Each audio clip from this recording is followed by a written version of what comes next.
This program is brought to you by cable franchise fees and generous donations from viewers like you.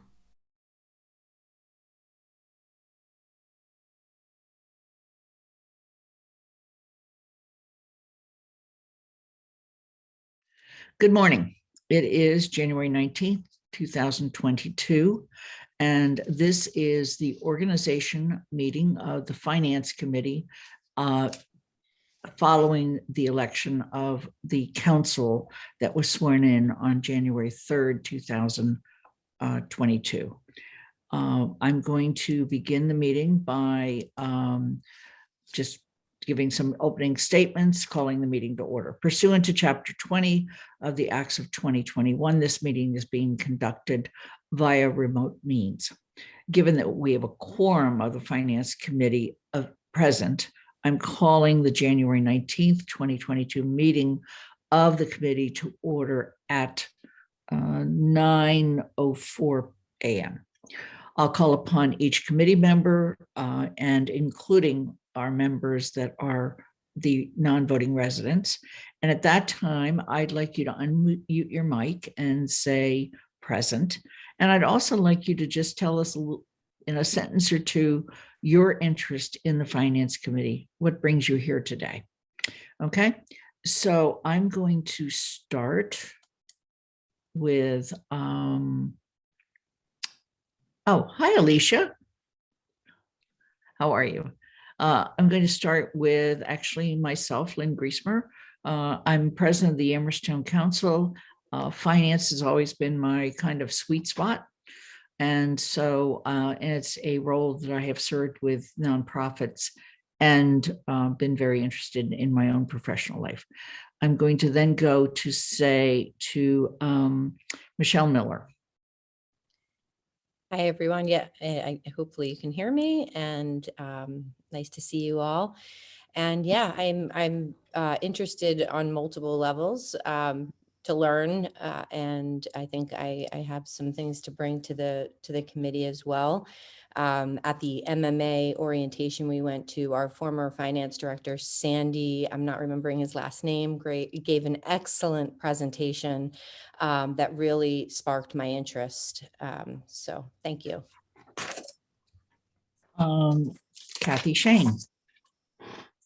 Hi, everyone. This will be my, I guess, new term. We're on 4th year on finance. My training is as an economist. So right from the get-go, I wanted to understand the town's finances, budget constraints, the way we do capital. And so this committee has always been my top priority. Okay. Andy Steinberg. Hi. I've had a long time interest in town finance, and as Lynn did, I started out in nonprofit management, leading into the financial issues that really are similar when you come down to what the goals are of the town, to try and use limited resources to identify and serve the greatest and highest goals, and to try and see what we can do to expand resources. I was on the prior finance committee that existed under town meeting and chaired it for several years, and have been on the finance committee along with Kathy from the formation of the council, and was chair during those 3 years. Okay. And Alicia Walker. Hi, everyone. I'm Alicia Walker. I think so. My general interest is in math. I do the finances at the law firm where I work. And so I'm really interested in learning it on a bigger scale. And just because everything is sort of dependent on finances. So I'm just really interested in learning the processes in which we use here. Okay. Bob Hegner. Hi, I'm one of the 3 resident members of the Finance Committee. I actually am in my 3rd year on the committee. And I started out very interested in the town's finances. I come from the private sector, which gives me a little bit different background than most people. And I just want to keep continuing to provide my input to the issues that the committee wrestles with. Great. Bernie Kubiak, or no, wait, H. Holloway, Matt Holloway. I'm sorry. Trying to go alphabetically here. Hi, Matt. Morning. I'm Matt Holloway. I'm another resident member of the committee. I just joined in November. I am a fairly new resident in Amherst. I'm the parent of a 2-year-old, first-time homeowner, and very interested in, this ambitious and exciting financial outlook that we have for the town, and thrilled to be a member of this committee. I work in public education in a school district currently. Previously, I worked at the state level in public education. I really enjoy the work of this committee. I'm happy to be here. Okay.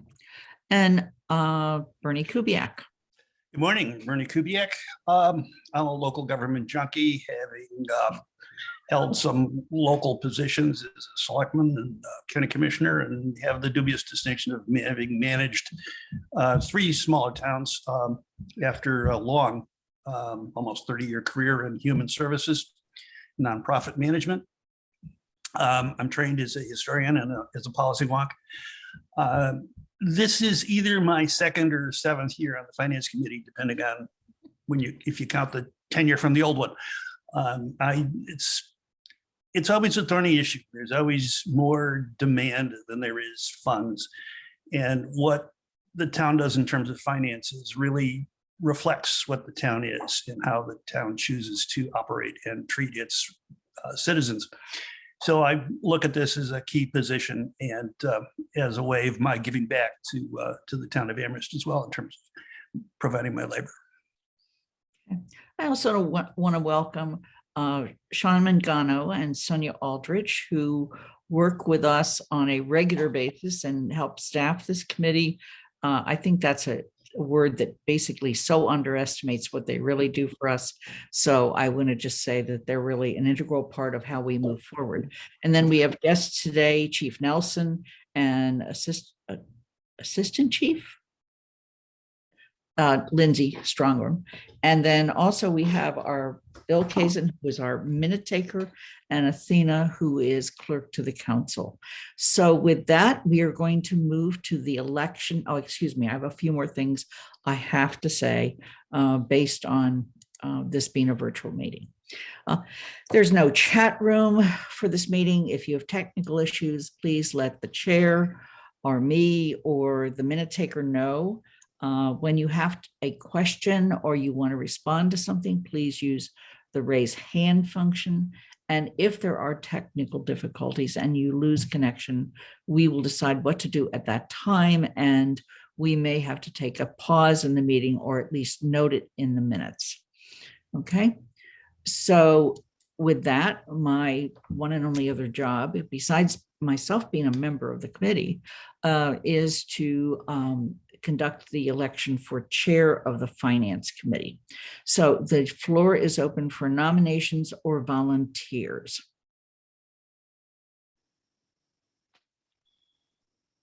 Michelle Miller. I'd like to nominate Andy Steinberg. Okay. Andy, do you accept that nomination? Yes, I do. Okay. Are there any other nominations or volunteers? Okay, then I'm going to do a roll call vote. Since we're virtual, we have to do that. And your vote is in favor of Andy as chair or opposed. And I will also ask for the opinions of the non-voting residents as well. So starting with myself, I support Andy as chair. Let's see, I'm going to go next to Michelle Miller. Aye. Thank you. Kathy Shane, Yes. Andy Steinberg, Yes. Alicia Walker. Yes. And also then I'm going to go to Bob Hegner, I support it. Matt Holloway, Support. Bernie Kubiak.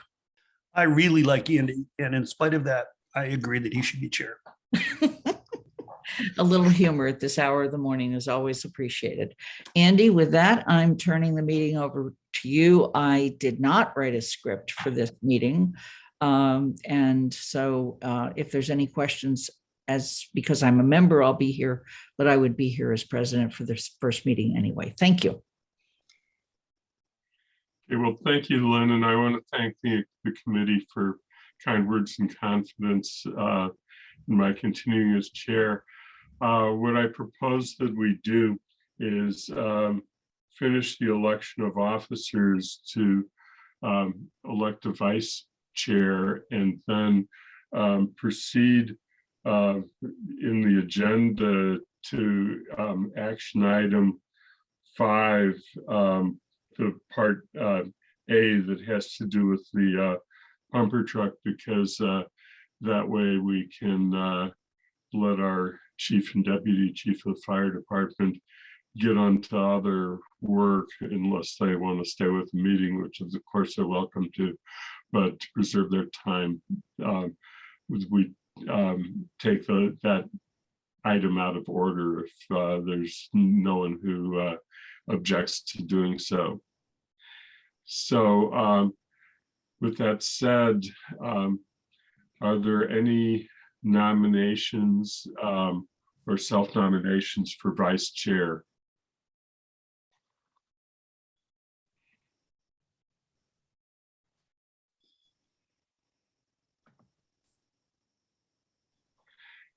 Kathy? I would like to nominate myself. I've enjoyed being vice chair and working with Andy. So I will appreciate that, and then I don't have to ask whether you accept the nomination since you made it yourself. Are there any other nominations?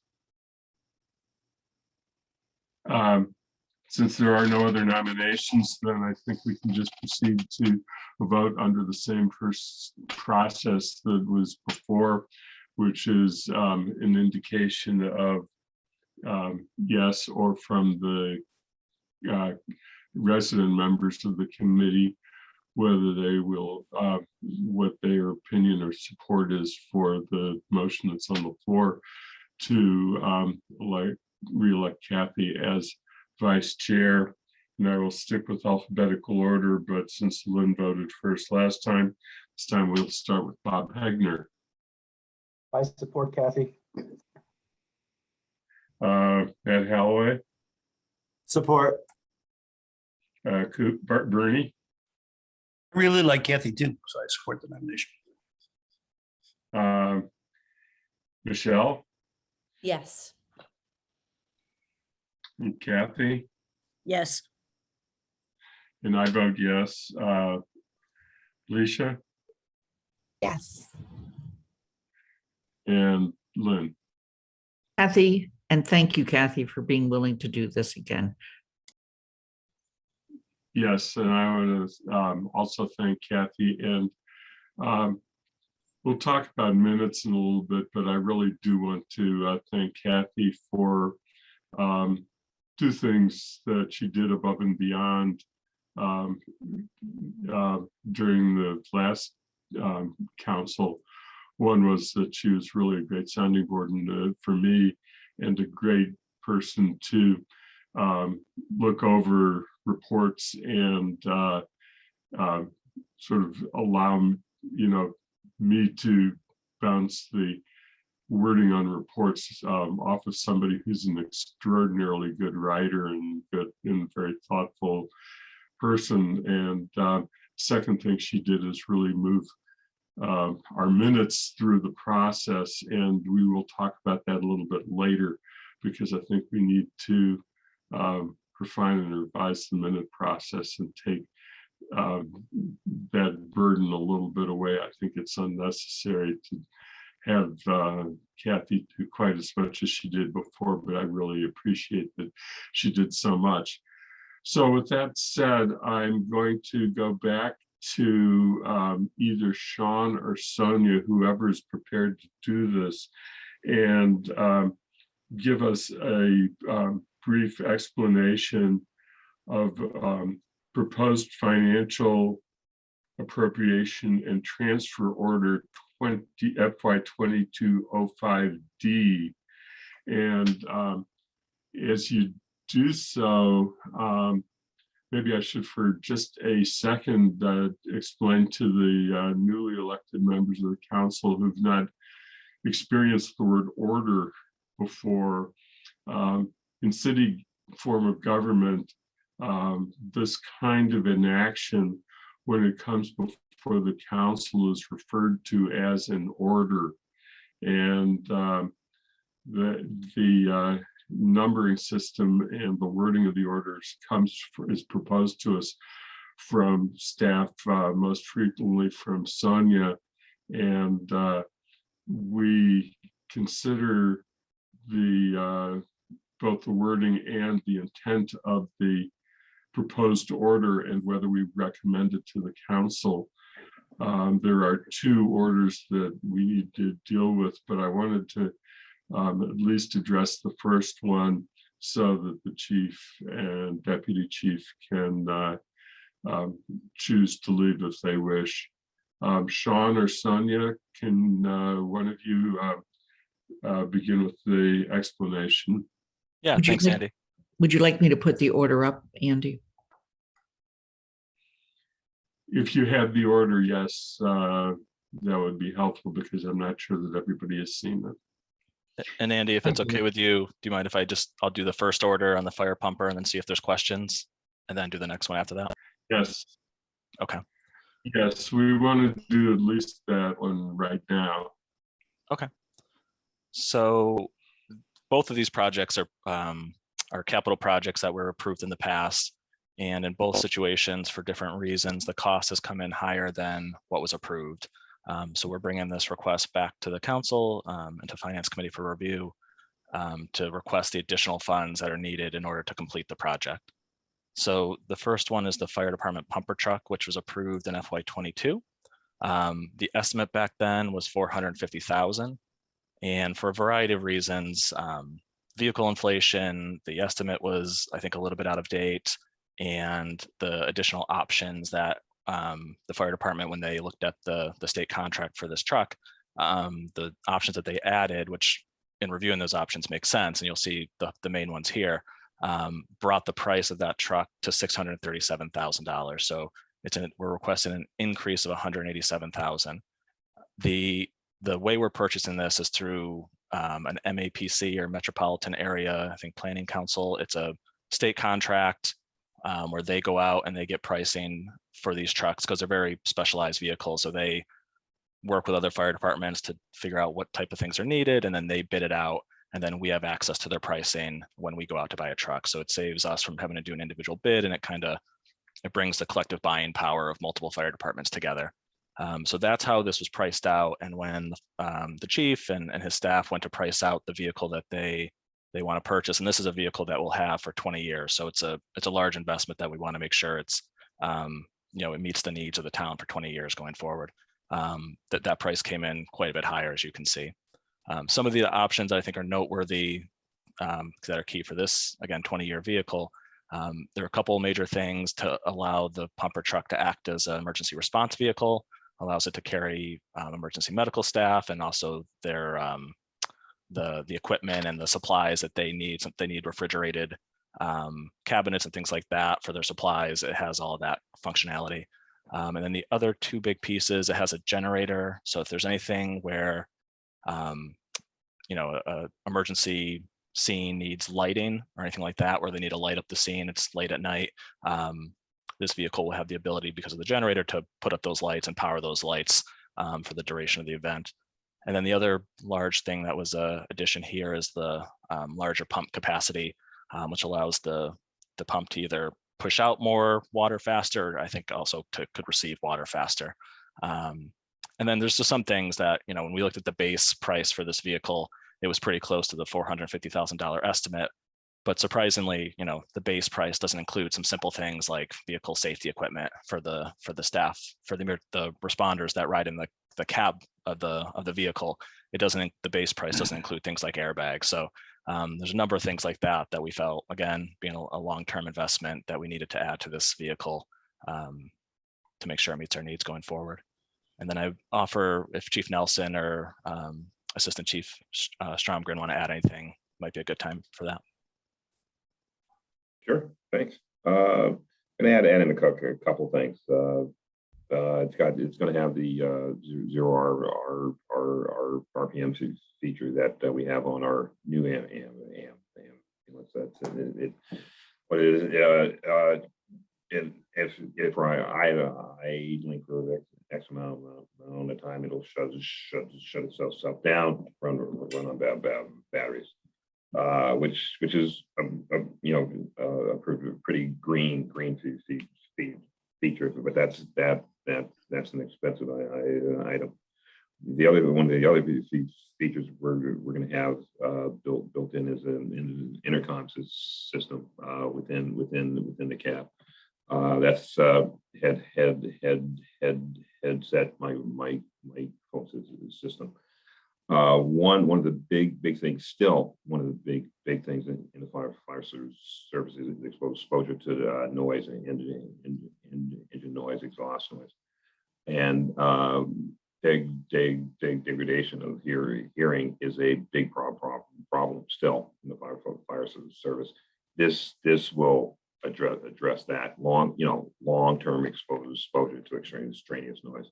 So it's built, and it'll come built in as part of the system, part of the engine. We're actually retrofitting. We recently were awarded a grant where we're going to retrofit two of our frontline engines with this same intercom system, and they're not, and it's not cheap. So that type of thing. Linz, do you want to add in anything? Sure. Can you hear me okay? Yeah, gotcha. Okay, great. Yeah, I think Sean summarized it pretty well. The biggest thing is our original request was in fact out of date. We've been more focused on the new ambulance and the new ladder truck. Those prices we have kept up with. It was unrealistic to expect to get a pumper for $450,000 in 2022 when we spent $424 back in 2014. So we, that's on us that we did not keep the prices up to date. Then on top of that, as Sean said, there's been price increases. In fact, within the state bid that he mentioned, they are allowed to raise the prices based on market value. And there was a 4% increase last spring, a 4% increase in November, and there's, believe it or not, a 6% increase coming next month. Fortunately, if we move this forward, we will get in under that 6%. So we will not be looking at a 6% increase if we move forward with this.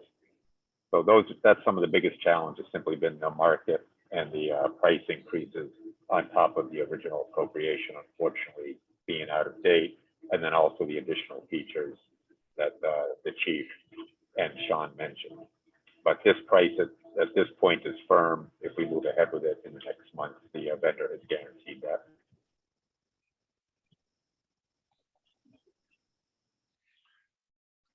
Andy, I can't raise my hand. Yeah, go ahead. I was just about to ask for raised hands to see if there are questions about the proposed purchase and the truck itself. And then I'll have, going to turn to the actual wording of the order if that's available. So Lynn, and then I think I saw Bernie's hand momentarily. First of all, I'm in sticker shock, but what I'm really pleased to see is the added things that have been brought forward, and especially as we work to try to get to a zero carbon, our sustainability goals. Will this be located in Central or North Fire Station? And when we build South Fire Station, where will it go?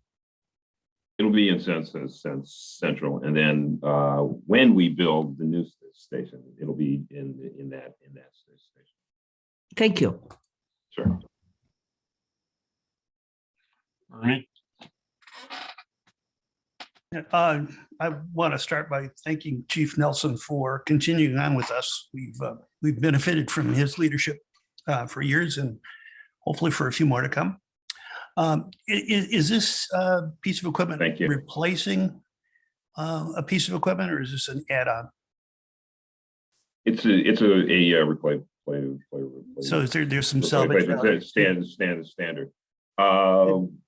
We're Lindsay, do you want to address that? What we do, we move, we replace one and then move each truck back into a reserve status. Yeah, unfortunately, the trading value of these vehicles is negligible for the ambulances we're getting. About $1,500 maximum for a pumper like this. It's the truck that we're actually going to get rid of will be a 1999, so it'll be 23 years old about at the end of its life. We might get $1,000 to $2,000 for it trade-in, which we would typically just put towards putting new radios into it. But unfortunately, they're not worth any more than that. It's probably worth more as scrap steel. Thank you. Yep. Actually, what happens a lot of times is they'll end up being sent to some place around the world, a country that need a fire truck. They'll sell it to some place. So. Andy, do you want me to speak to the funding source real quick?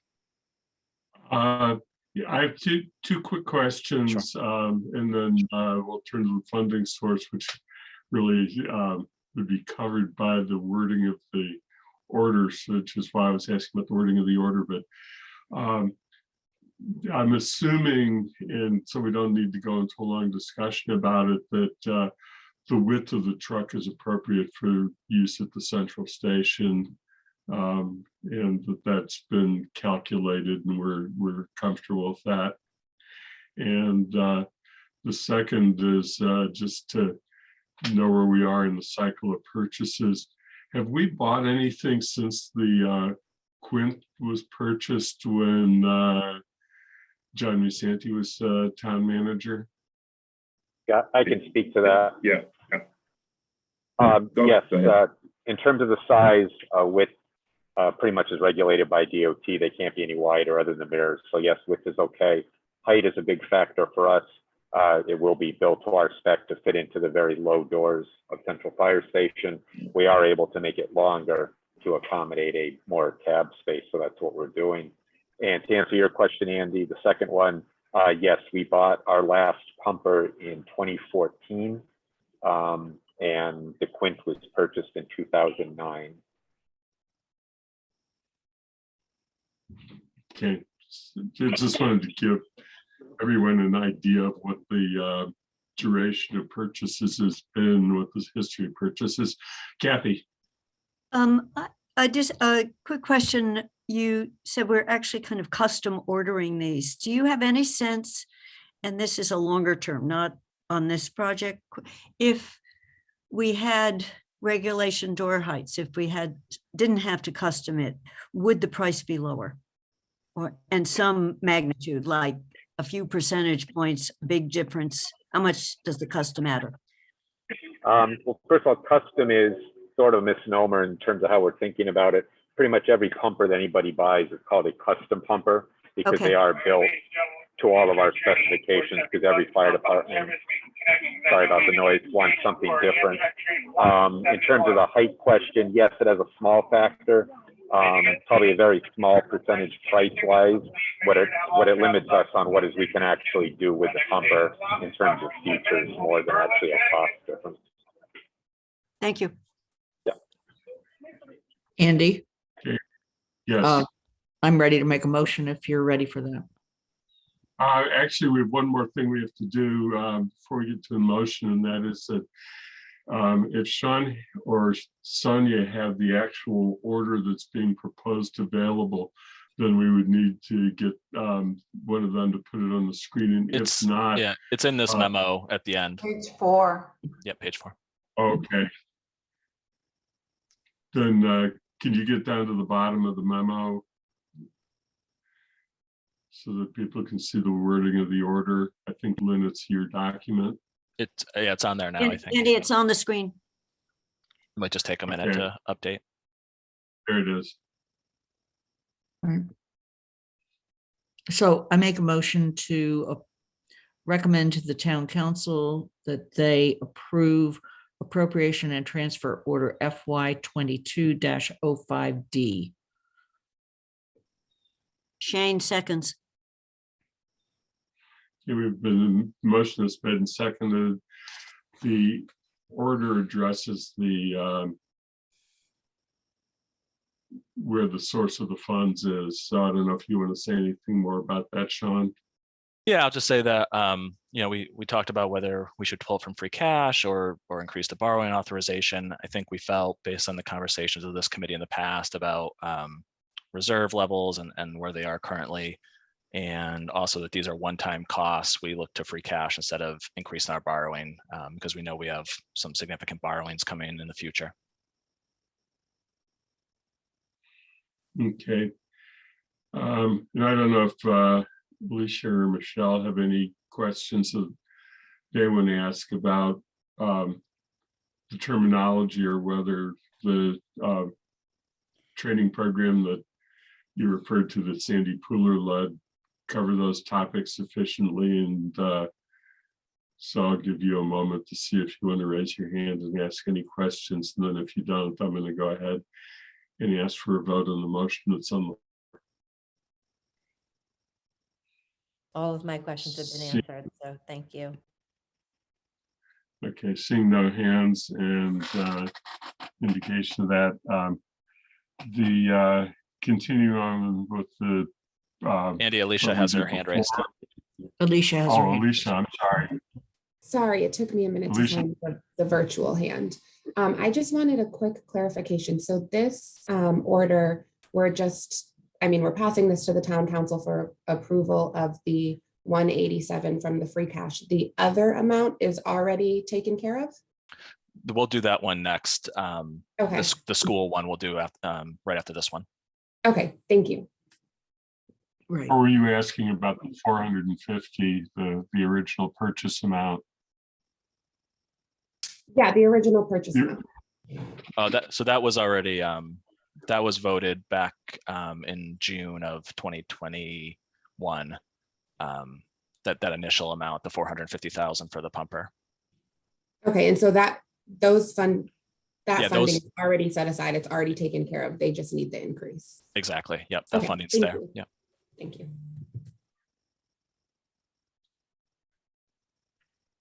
So Bob has his hand. Bob, you have your hand up.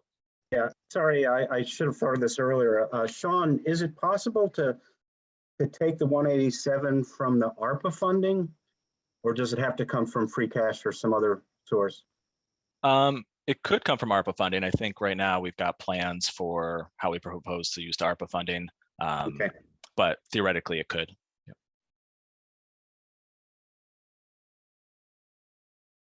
Anything else? If not, then let's go ahead and proceed in the same way we did before, with resident members indicating whether they support the motion and actual votes from council members. And this time continuing the alphabetical presentation, but starting one down, we'll start with Matt. I support. Bernie. Support it. Michelle. Yes. Kathy. Yes. And I'm a yes. And Alicia. Yes. Lynn. Aye. And Bob. Yeah, I support it. I think these additional features are very well thought out and will be very useful both to the fire department and to the town. Okay, so then the motion carries unanimously with support of the 3 resident members of the committee. And I want to thank the Tim and Lindsay for having been here. And you, as noted, you're welcome to remain in the meeting, but if you have other business to take care of for the day, we understand and appreciate you are here. I just want to say thanks. Appreciate the support for our department. We really appreciate it. So thank you. And I want to thank Lindsay for taking us on a train ride. It's a new, Thank you. You're it's a new welcome. Zoom background that they offer, the train ride. Yeah. So. Yeah. I'm just trying out the Valley Flyer on my way to New York. Great. All right. Thanks a lot. Okay, so on the agenda, since we're into the 2 financial orders, I guess it might make sense to just go ahead and talk about the proposal for additional funding for the elementary school feasibility study. And I don't know if Kathy, you'd like to introduce the topic as chair of the committee, or whether you'd like Sean to introduce it. I'll just say a few words, but then Sean should go into the details because he's actually been at the table with this. We're in the feasibility stage, and the town had, as the memo said, originally done a best guess of what this would cost, both for our owner's project manager and for the designer services. And this is the phase where we are comparing options. We're not yet designing the school, so we're comparing options. There's a lot of work on the building and the sites to determine what can be built there. And particularly as we've got a net zero bylaw that we will be building, trying to be extremely energy efficient and move away from fossil fuels. So there needs to be exploration of both sites, both Wildwood and Fort River. So as you can see in the memo, the estimate of what it would cost was lower than it turns out to be lower than what we're finding.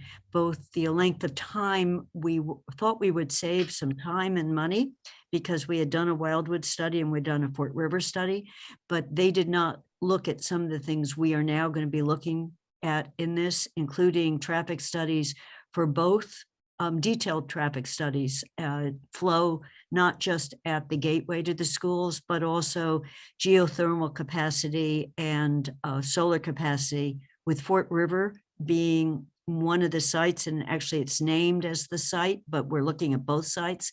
We will have to be taking into account wetlands if we end up saying that's a preferred building site. So Sean, you can go through some of the elements, but all of this ended up meaning that this feasibility stage is more expensive than we thought. Sure. So for some history, when we were in the MSBA pipeline the first time back around 2014, 2015, we had budgeted $1 million for the feasibility study. And with the contracts we had signed for the designer and for the OPM and for the construction manager, we were pretty up against it with that million. That was a pretty good estimate at that point. And so when that project obviously didn't come to fruition, we came back to request funds for the second feasibility study. There was hope, and at the time, that we could reuse some of the work from that feasibility study back at Wildwood, and then also the Fort River site, which is why the $750,000 estimate was brought forward. There was no certainty that we would be able to reuse those studies or that we would save money, but I think the hope was that we would be able to at that time. We weren't able to get a good cost estimate or figure out whether that estimate was appropriate until we were able to get the OPM and the designer on board, because they're the ones that really dive into what materials were in place from the prior studies, and also work with their sub-consultants to figure out what their pricing is right now. And in addition, as you all know, building costs have gone sort of through the roof. And a lot of the way designers and OPMs build their fees is it's usually a percentage of construction. So if construction costs are going up, designers and OPMs also increase their fees, usually in the same percentage. So this new budget that's on the, actually, then if you scroll down a little bit, there's a breakdown, a detailed breakdown that we've worked on with our designer and with our OPM that really gets into the individual contracts or pieces of the feasibility study that we'll have. So we told them, like, we don't want to come back again. We need the sort of what is the true cost going to be for this going forward up until the point where we vote on a full building project. So they dug in and worked with their consultants to get as accurate numbers as they could. They've built in a little contingency there that you see, just so again, we don't need to come back. We're hoping to bring it in under the 1.3 or 1,030,000. We hope not to use the contingency. There's a couple things in here that we won't spend unless Fort River is selected as a site. You can see a couple of those marked at the bottom. As Kathy mentioned, there are some new costs from the last time around when we did this feasibility study around energy sustainability enhancements. So there's a lot more in terms of geothermal because that might be a major component of this project. There's money around solar because that would, and almost certain will be a part of this project. And then the other cost that's depends on which way we go is the construction manager. So there's two ways to procure building or contractors for these projects. You can either do a construction or a CM at risk, construction manager at risk option, or you can do design, bid, build. And if you do the CM at risk, usually it's a more smooth procurement process, but it also costs a little bit more, which is why that money is there. But that decision hasn't been made by the school building committee yet. So we're hoping to bring it under that number, but we wanted to bring the full most up-to-date estimate to the council and to the finance committee. And we do not anticipate having to come back at any other point up until the time where we ask for the vote on the full project. So with that, are there any questions from the committee? Bob? Yeah, the question I have is for the Fort River site and whether we know where the 100 and 500-year floodplains are there, because I think we need to know that information before we would do any construction. Kathy, do you want to weigh in on that? I think our recent information is that water will be an issue, but not a issue that maybe prevents a project, but it will be an issue there. Those lines have been redrawn, Bob. They haven't, I think, been officially posted yet, but Chris Brestrup gave them to the designer, and they are definitely worried about and focused on that as an issue. And they've been out, they were out over Christmas and New Year's doing both geotechnical borings, but sort of better sense of where it might be possible to build, whether it's a building new or add reno, but also the question has come up if, with a solar array, we have a lot of land there. Where can a solar array be near those 500-year floodplain? And that's going to be a question they're going to be talking to with the conservation committee. So if the building itself isn't there, can some part of what the renewables would be how close can they be? So both those play in two ways to the feasibility of that site for this building.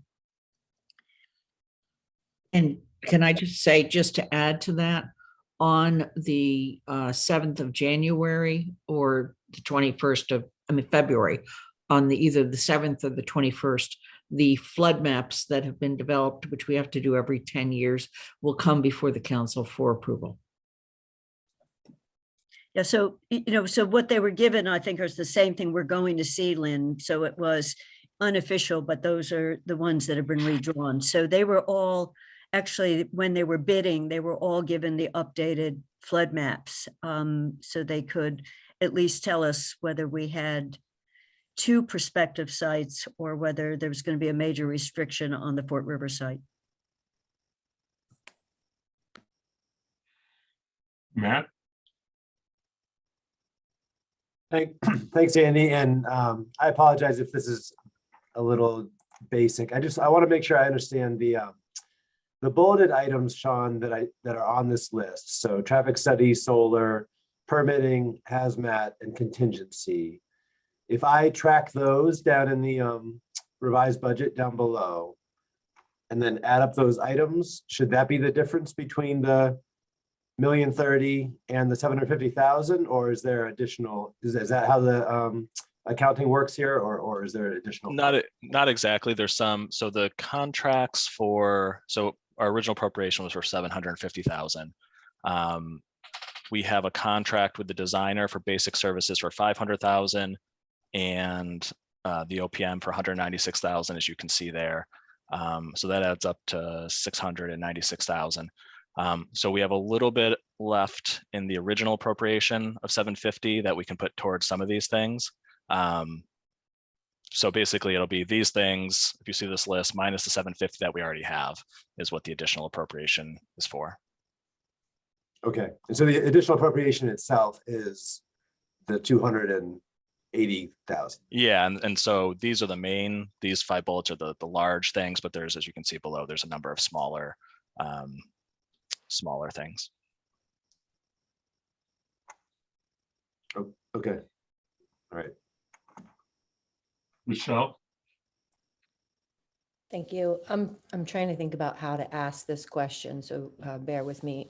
And Sean, you may have already answered it, but if any one of these line items are to come in less, so if the traffic study costs 30,000, for example, there's no single entity that's getting this $1 million that's just capturing it. Okay, so any one of these can be reduced. If this comes in less, the money will flow back into the town's capital funds, or to the town's coffers. It won't.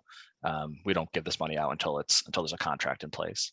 That being said, we did ask the designer and the OPM to figure out, as accurate a cost as they can. So most of the cost estimates on here are pretty close to being exact. The main difference will be if there's some things we just don't have to do. For like if Wildwood is selected, then we'll definitely come in $27,000 under, because we won't have those costs at the bottom. But to your point, yes, if we don't spend all this, it'll come back to the town.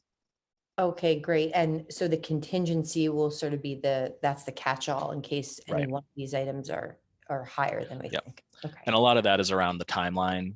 As Kathy mentioned, we were hoping this project would be a little bit shorter than where it is currently. And with these projects, time is money. Every month more that we go, we have to pay for consultants to stay on and provide services and things like that. So some of this is the contingencies around the timing and making sure we hit our timeline that we're on. Great, thank you. Yeah, I think that it's just important to note that we're really, for the most part, authorize expenditures, but the actual expenditures don't happen unless they need to, and they're expended. And money that's authorized but not spent just remains within the source where it came from. I think that Bernie, your hand. Thanks, Andy. I'm not surprised that the engineers don't like the results of our previous engineering studies, because they're always, my experience, they're always unwilling to some level to use the results that other firms have done at other times. So it's not surprising. The question on this is, if you're studying the feasibility of the Fort River site, if the Fort River site's chosen, it's going to impose other costs on the project. I'm thinking of you got to do something with the kids. Well, the old building is being refurbished, or or being torn down for the new one. So are those additional costs included in this study, or does that come later? That would be part of the those types of things will be looked at as part of the study, but though, like the cost of it, if there is a cost, would be part of the next phase of the project, the actual construction. And okay, because we know from all the previous work we've done that if we do anything at Fort River, we're gonna have to have temporary classrooms Yeah, I of mean, the I think it phase. depends. It depends on what, what the staging and phasing of the project is. With Wildwood, I remember there were options where even when they demoed some of the building was open and they were able to keep some kids in that part of the building. But you're right, and most likely it will cause some disruption that might have a cost to the project. Okay, thanks. Kathy? To the question you just asked, Bernie, I would be glad, and I can send it to the whole committee. There's an evaluation criteria list, a pretty long list that would be comparing both sites. And what you just asked is one of the cost factors, the duration of the construction. Can we, moving the kids to another site?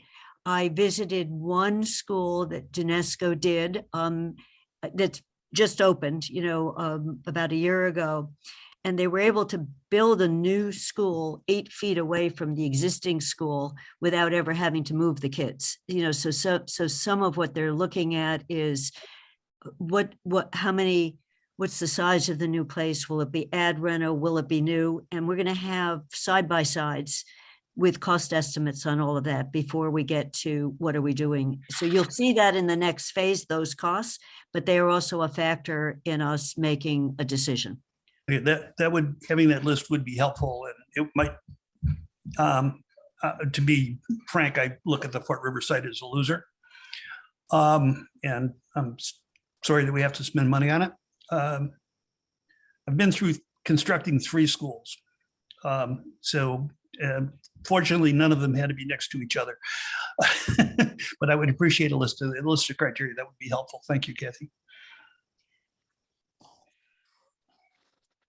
Any other questions at this point? Because otherwise we should turn to the order itself and then see if there's a motion. I think the one other thing, Andy, I'll say real quick is, when we're planning for these 4 building projects for the schools, we had estimated 80 million for the school project. Again, that's a pretty high level estimate. We'll get much more detailed estimates coming up, but working with the designer and the OPM, they didn't feel that this additional request is going to change that estimate that we had originally of 80 million. The estimates they've used, or at least initially, came in a little bit lower than that 80 million. So we're not anticipating this will impact the projection that we had for the 4 building projects. Okay. Which gets to a topic that I wanted to get to later, and then I see we have another hand up, another question, but at some point I think we need to find out whether newly elected councilors would like to have a presentation of the funding plan that was developed for the major projects, and whether that should happen if so, whether that should happen at a finance committee meeting or in some other forum, council meeting or retreat. So at some point we do need to think about that, because otherwise I don't want to have the new councilors behind other councilors in understanding and knowledge about how the funding plan was developed and what it is. And I guess the other piece is whether you've done any modifications anyway since it was last presented because of changes in costs. Yeah. Alicia? Yeah, so I do think that if we could get a presentation or see the funding plan, that would be extremely helpful. And then also I have just a similar question to my question before, and if this is just asking for the increase, so the other amount of the funds are already taken care of. And then just a little bit of clarification on Sean's previous statement that this isn't going to affect the overall estimate. And so how is that possible if this is a different estimate than before? And then also it says here that we'd be looking to take this from the free cash as well. And so if in that, sorry, I don't know if I can see it here anymore because the order is moved down, or was I looking at something else? Yeah. Right now on the screen is if we can go down just a tiny bit more. So it's the 5% of the budget, if that is taking into consideration the other amount that we just were talking about taking from the free cash for the fire truck. Good. Can I respond to those, Andy? Thank you. Yes, please. So I'll just start with the last one first. So yes, this the 4.45%, that will be the what's left over. That's if both appropriation requests are approved. So it does take into account both the pumper and the school. And yes, this again, we're just requesting the 280 for the school. The 750 was already approved back in February of 2022. It was quite a while ago because it had to be approved before anything started. So this is just requesting the additional funds. And I do think one of the things I think it's actually a goal for the, a council goal this year is to update the 4-building project plan.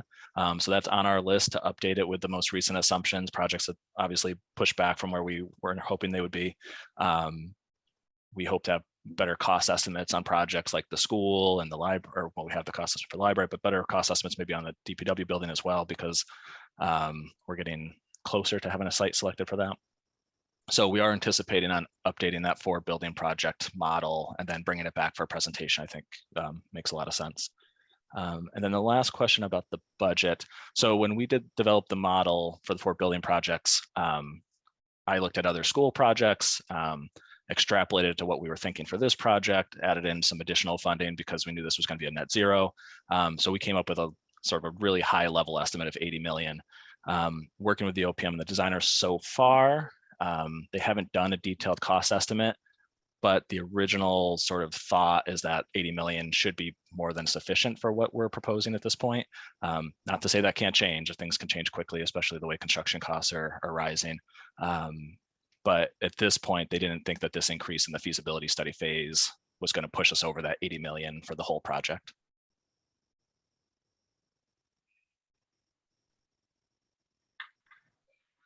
Yeah, I was wondering also whether we're going to have to reevaluate borrowing costs under what's happening and what we're reading in the paper about interest rates.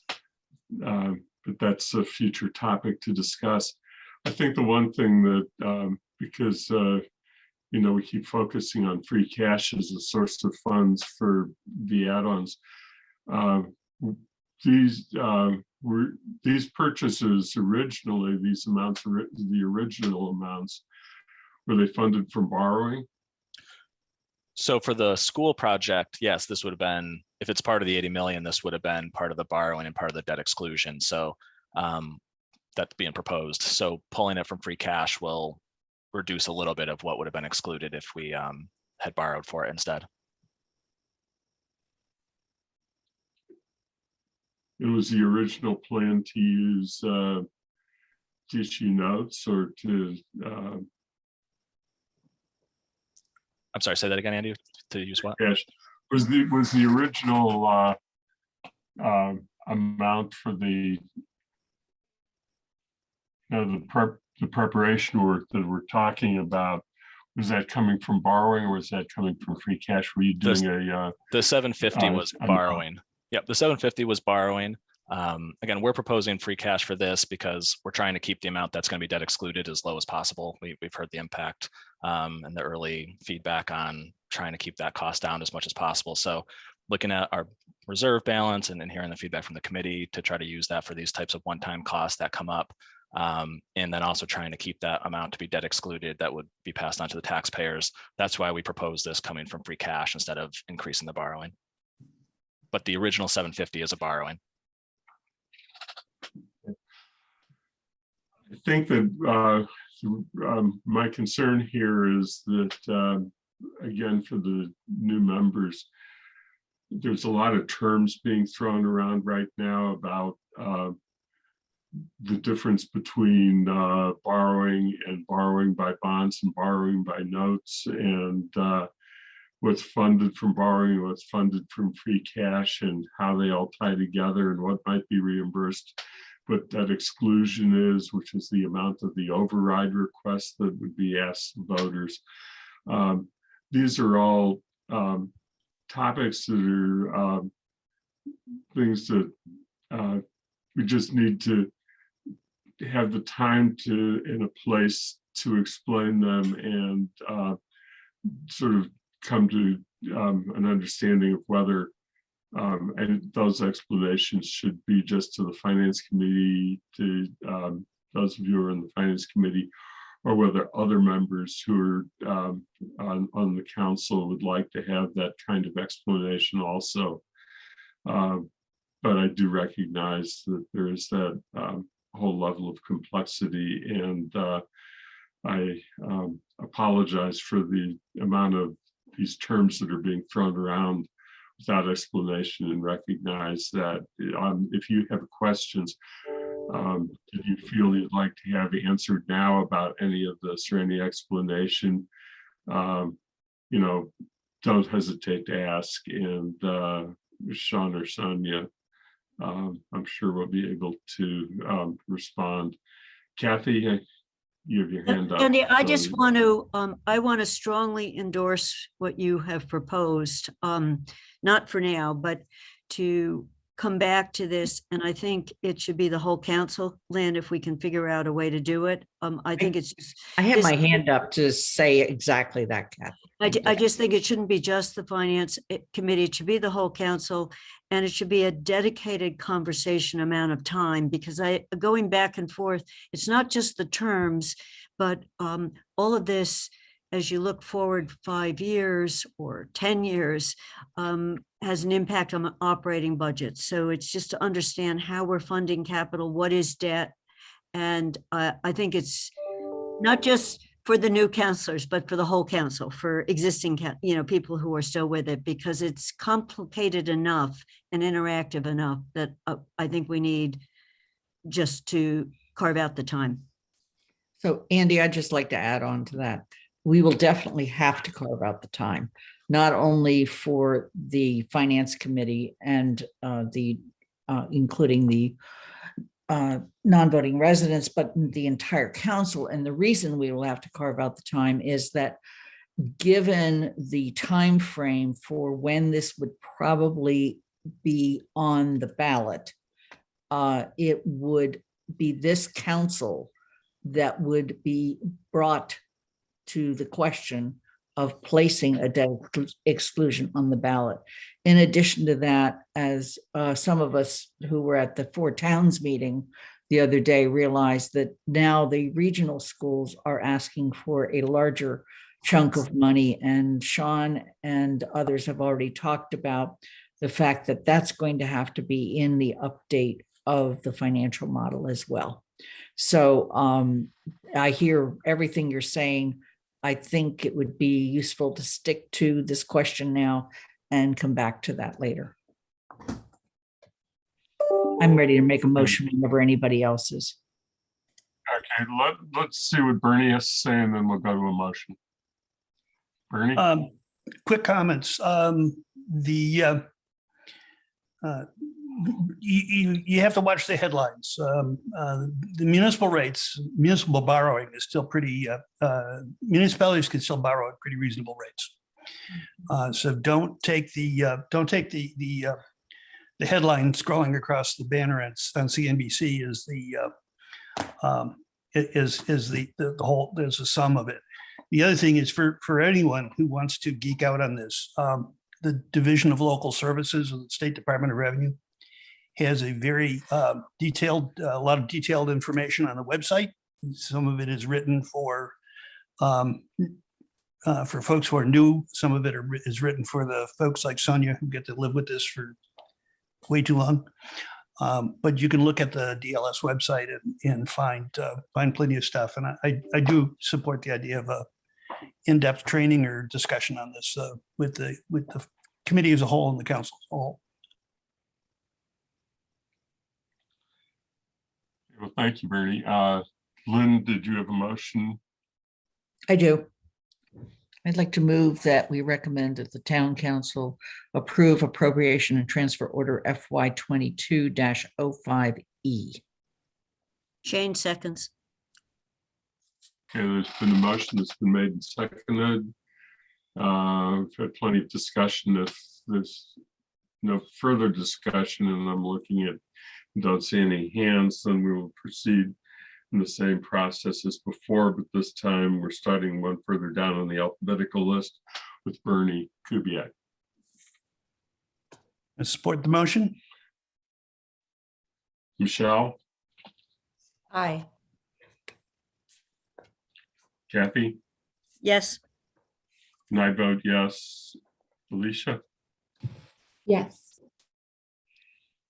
Lynn, Yes. Bob, I support the motion. and Matt. Support. Okay, so then again, it's unanimous with support from all three resident members of the committee. And we will report it to the council as such. So with that, we need to get back to the agenda itself. And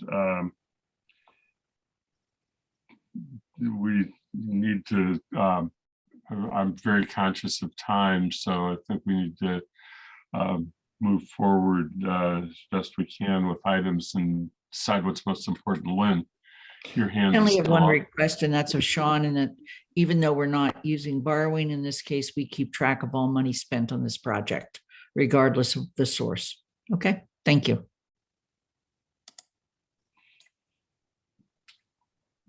Okay,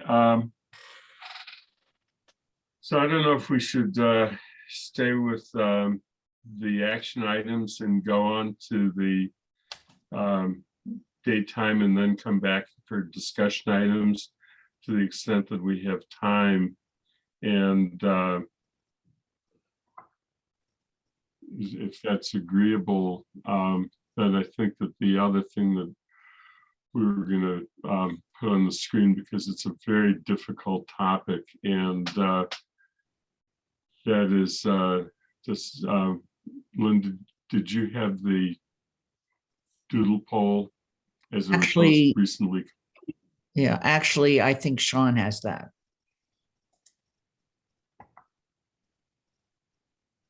Okay, so because what we need to try and do is find a regular time for meetings. Each committee is being asked to do that. And as a council, we had decided that at least for the time being, the committee meetings will continue in the virtual format, that we will not be doing in-person committee meetings for the present. And I think we had a date on that to review that process in the spring. But right now it is being done. And I think what I wanted to, the problem we have is that there was no suggested time that was universally available or desired by everybody on the committee. And so I was trying to see if we could come up with a resolution. And one possibility is whether there are additional times that were not in the original poll that we ought to be considering. And I think one suggestion that was made was whether there'd be a time later in the afternoon after 4 o'clock, but before 6 o'clock, that we should be asking, should have been asking about too, and we should be considering. But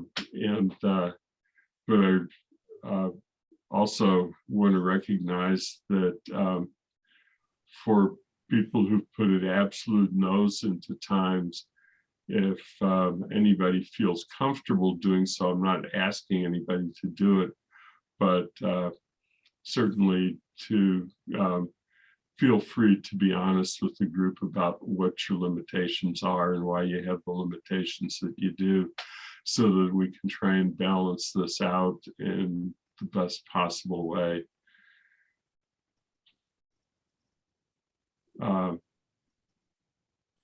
So is there any, people should just feel free to raise hands, and if they have any thoughts about how to proceed with this discussion.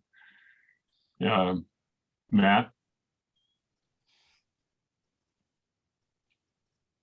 looking at Thursday, 2 to 4. I can be flexible with that if that winds up being the preference. But I wouldn't be able to engage with it for a couple of months. That's all. But eventually I can straighten it out. Michelle?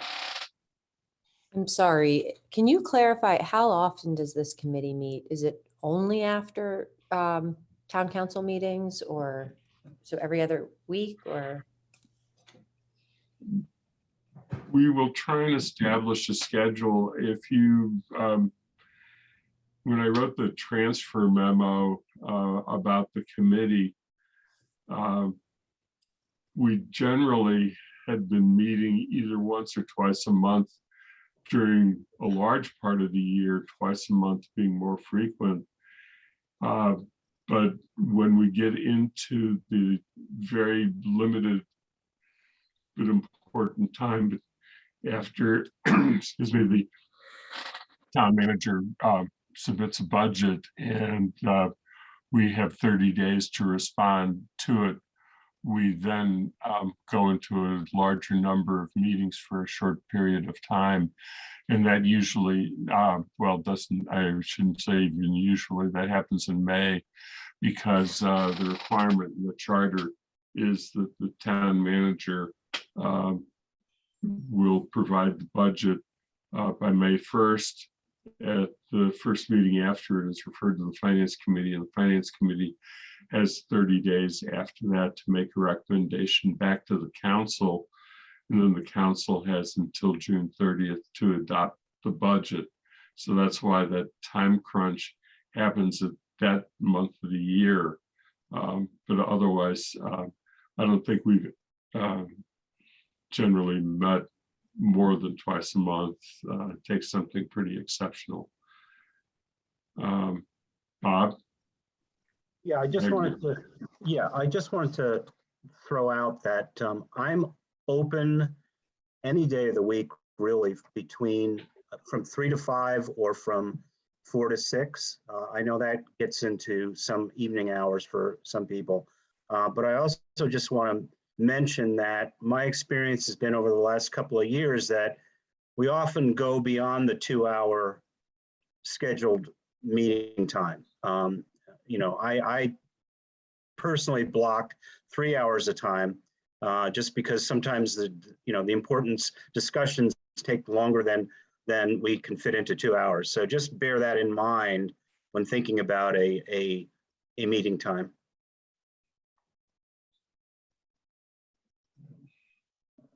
Alicia?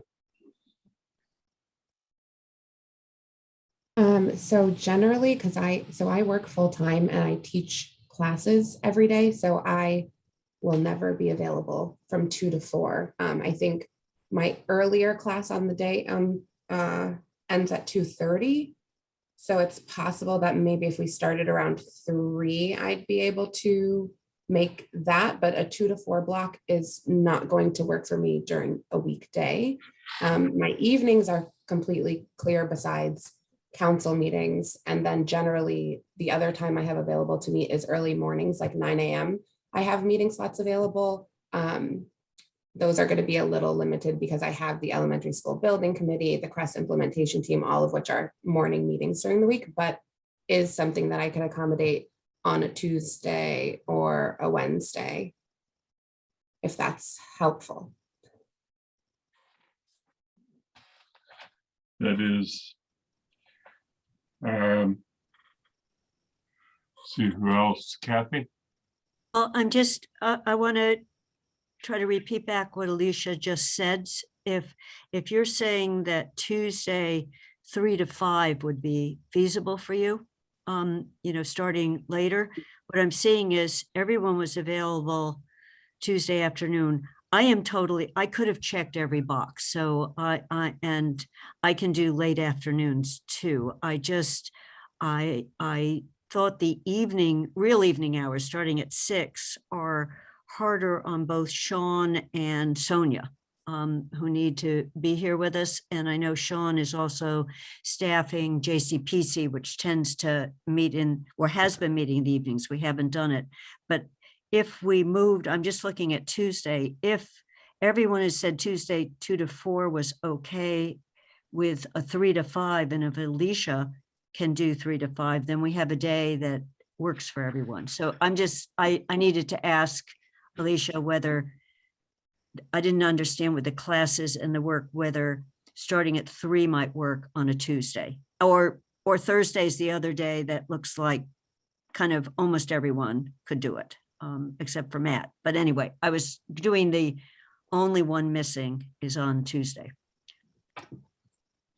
Sorry, Kathy. I realized I wasn't very clear. So I was saying Tuesday and Wednesday mornings I could be available. On Tuesday, I could still be available, but my class on Tuesday ends at 3. So it would still have to be a little bit later than 3 on Tuesdays. I have Tuesday and Wednesday mornings. On Monday, Wednesday, and Thursday, my class ends at 2:30. So those days I could be available at 3. So I'll just say, so 3:30 is feasible. 3:30 is feasible for you on Tuesday also? Yeah, 3:30 that- is feasible almost every day of the week besides Friday. Okay, I was just asking that because for me, I'm indifferent. You know, I didn't click any evening hours, but it wasn't because I'm not available. It's just because I was thinking of staff time. So I'll stop talking.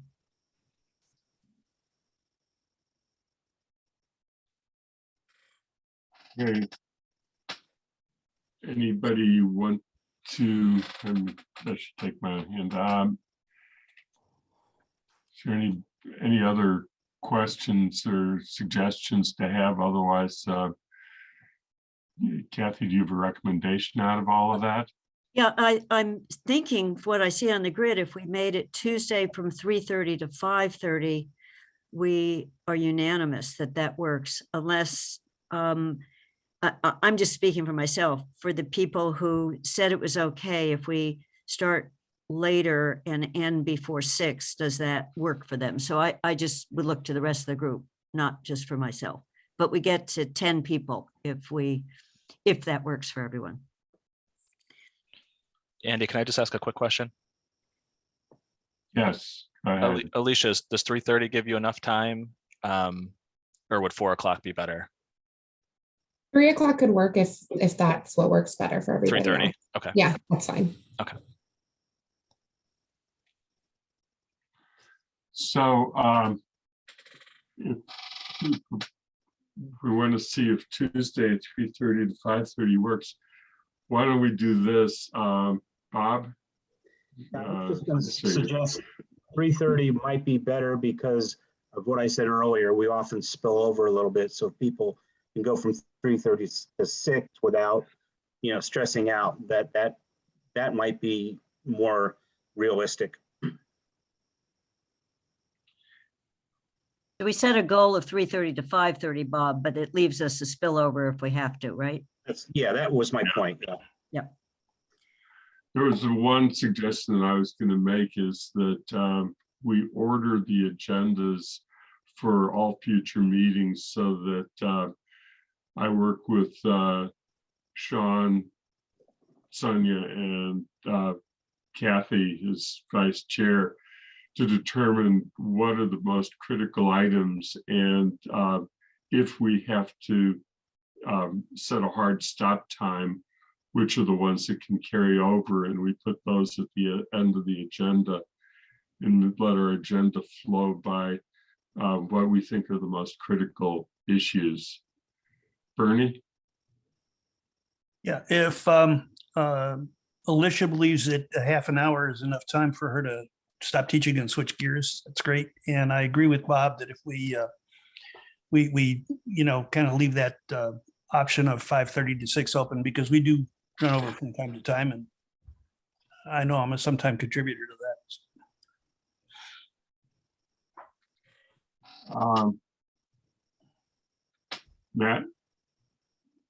I'm sorry to say this since we're so close to a solution here, but something during the workday I can work around, or something in the evening I can plan for.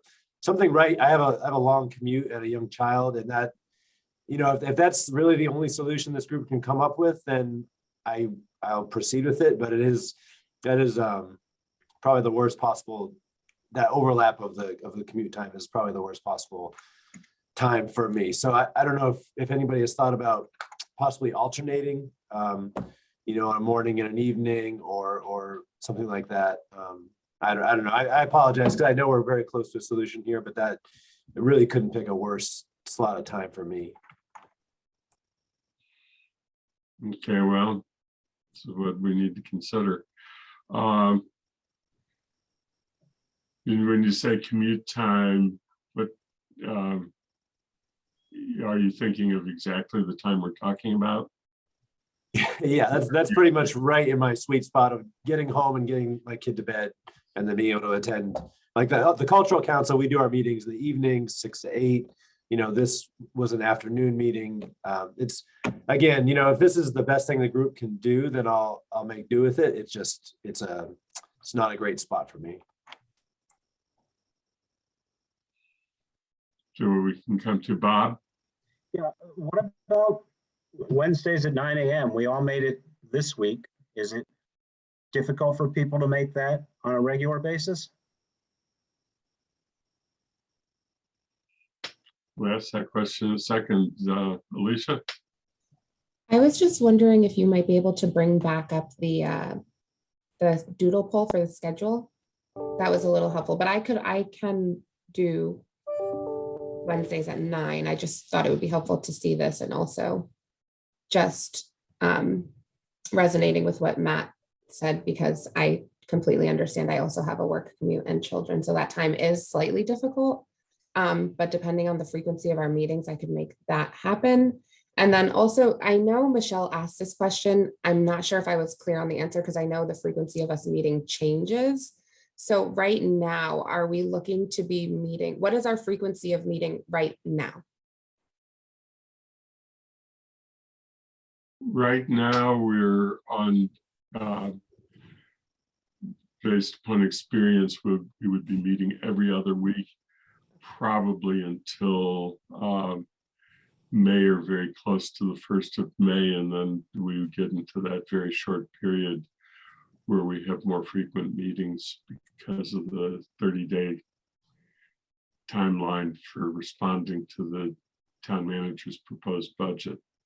Okay, and just to, I'm not sure if this will matter, but in May, because schools will be out, I won't have the same teaching schedule after that. So it might be different, but for right now, that's my limitation. But you would be available. We'll be asking this of everybody, so you don't need to actually answer right now about the Wednesday 9 to 11. Yes. Okay, Bernie? Yeah, Wednesdays are difficult for me because childcare. If my partner's around, then she will sometimes graciously, I can get her to sub for me, but there's no guarantee that I could be here reliably on Wednesdays until school's out. Are there other days of the week, or is that true for every day? That's true for Wednesdays. The other days of the week, I have some flexibility. I also have other things that I do, but so the most of which I can move around.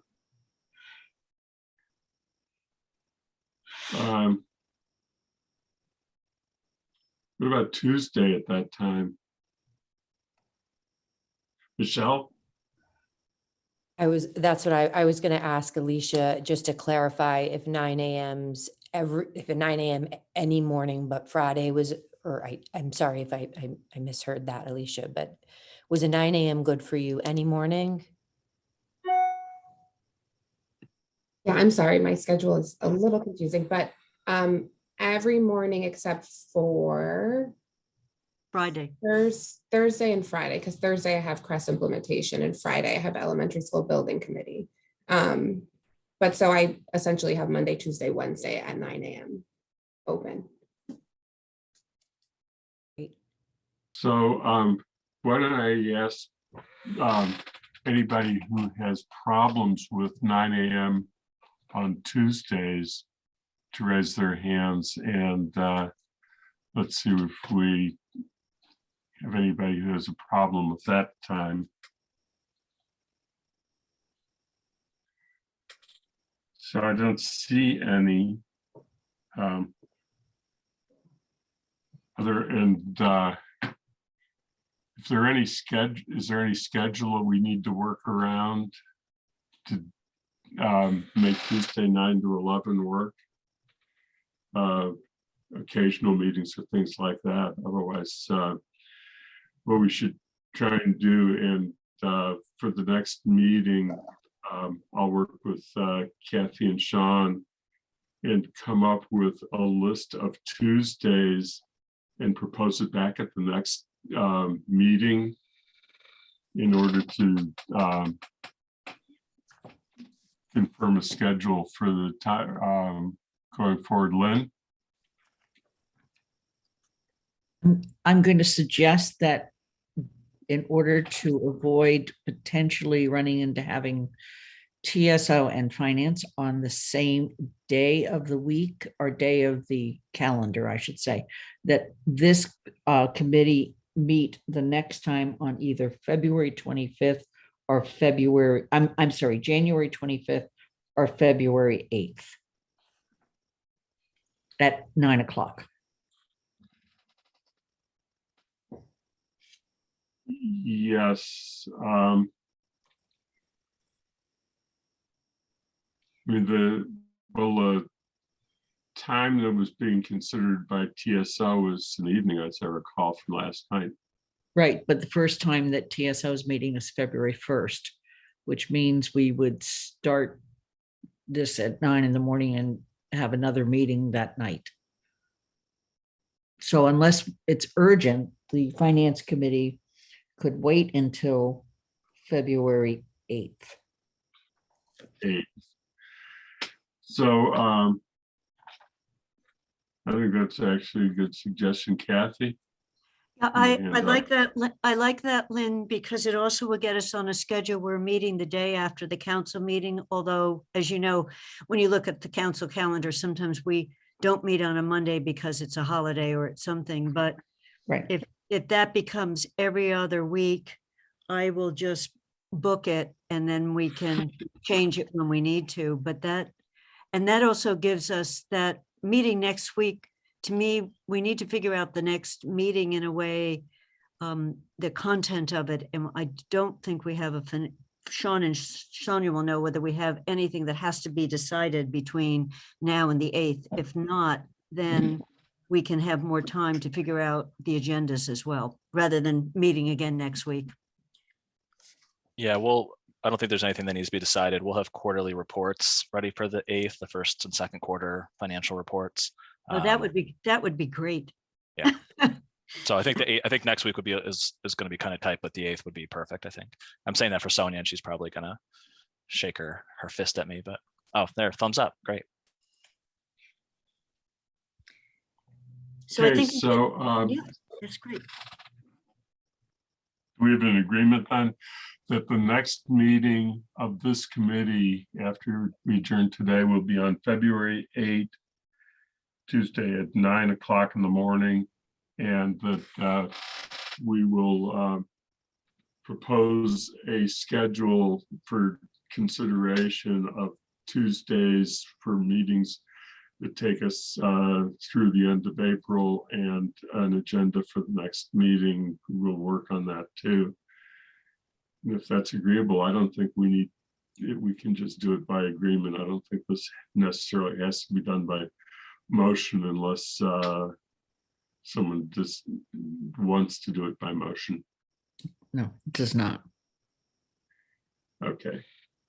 So I think that we have and thank you very much for everybody, because this was a difficult topic. I mean, we all have a lot of things we're trying to do, and so the flexibility is very helpful. As far as the discussion items are concerned, and knowing the amount of time that we have left, because I actually do want to try and stick with the 2-hour things. let's see if, and the other thing I need to do is check to see if there's any public, because we also have to allow time for public comment.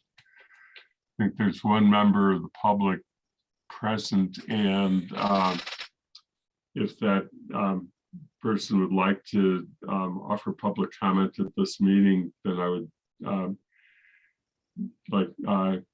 can you bring Tony Cunningham into the meeting, and then we can have welcome Tony, and you can have comment. Usually we try and limit it to 3 minutes, but we appreciate hearing from you. Morning. Good morning, Tony Cunningham. I live in Owen Drive. I'm sorry, I was in a work meeting for the last hour, so I'm sorry if this already got discussed and I missed it. I had a question about regional schools capital requests. Last night at the school committee meeting, they discussed the track and fields projects, and there seemed to be a desire to pursue the more expensive of 3 options, which is close to $5 million. And then I noticed in the packet for the 4 towns meeting, there was also talk of middle school and high school fire suppression improvements, which is also pegged at $5 million.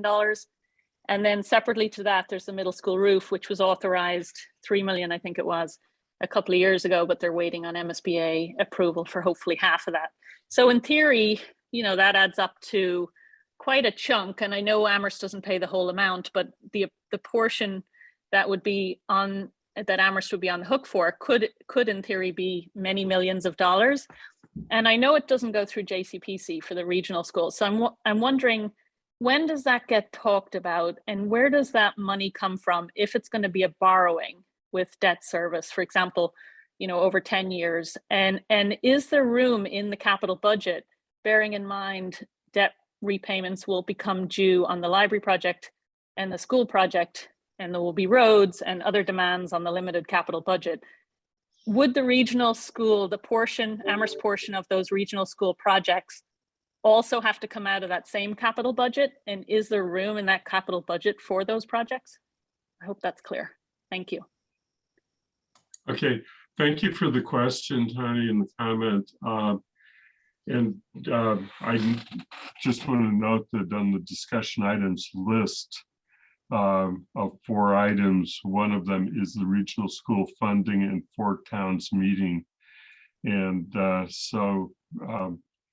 while we don't always respond when public comment comes forward at a meeting, we probably will come back to this issue in a few minutes in that discussion item.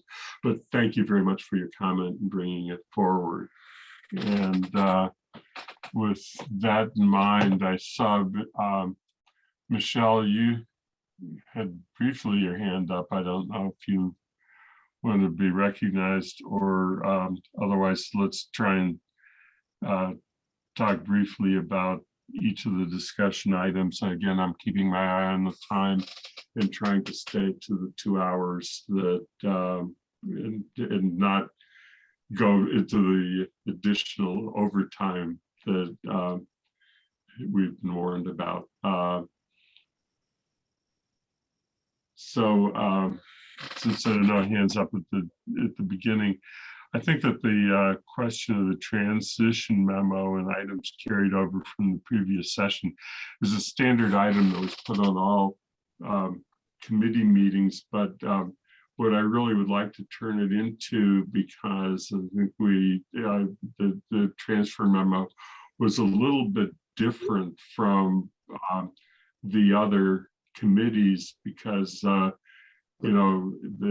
it's just the nature of finance that we work through projects. But I'd like to establish a list of things that we would like to see on the agenda for meetings over the next few months prior to when we really have to delve back into the budget. And I open it for suggestions of those items. One thing that, or 2 things that have observed, and I want to at least make sure that somebody at least mentions them if they think that we should do so, is the water sewer rate questions and parking revenue for the transportation fund.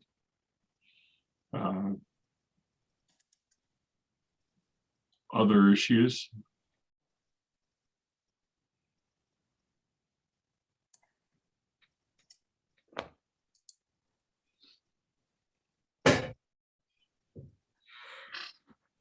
Yes, Lynn. I think you're going in the absolutely right direction, Andy. I think the extent to which we can look at items that are either need to be looked at with more depth in advance of the budget would be useful. So, for example, are we going to look at CPA recommendations? And I believe they're ready, correct, Sean?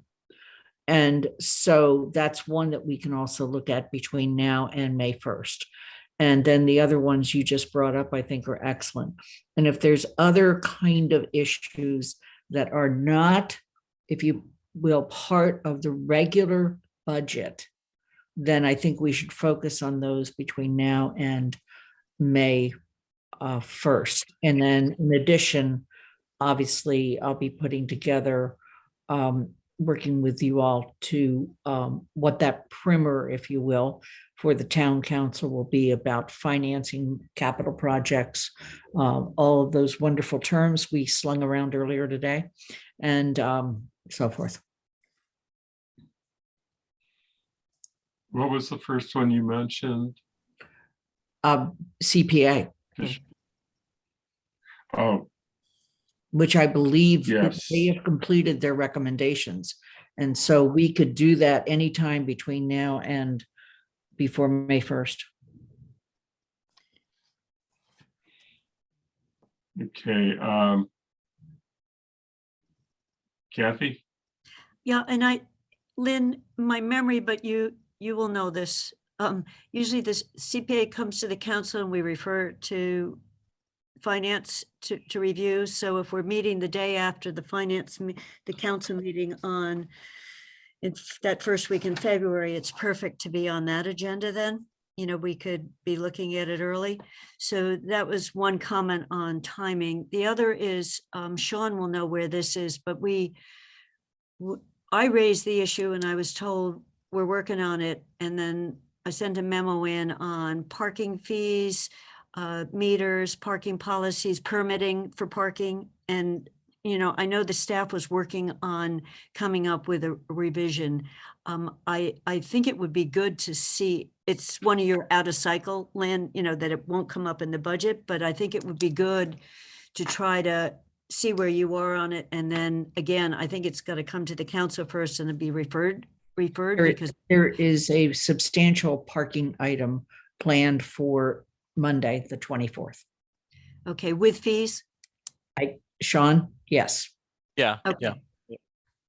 Okay, so then that potentially is another natural. And then the last one is one that we've had a couple meetings, but we didn't get very far. We talked about, Bernie was in them with me with Guilford on water and sewer. And if we want to change in any way the way we do that, and this wouldn't be for the coming year at this point, it would just be, we raised the question on quarterly rates. And so if we try to schedule that, I'd like to do it not when we're dealing water and sewer next year's rates. I'd like to do it in its own separate meeting.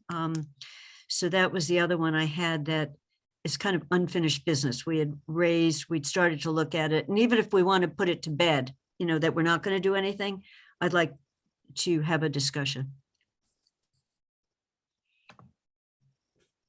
And Michelle? Yep. So if there are former or current town committees that have made recommendations or will be making recommendations, such as the Community Safety Working Group and the African Heritage Reparation Assembly, how do those sorts of conversations get added to an agenda?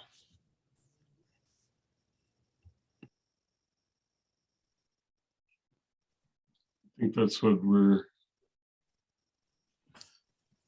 And just being a newbie here, I'm sorry, I'm not, I don't know sort of the process and the way that it works. So it would just be helpful, not specifically to discuss those recommendations or those committees, but just to understand how the process works generally. I mean, some of that came up through the discussion of the guidelines.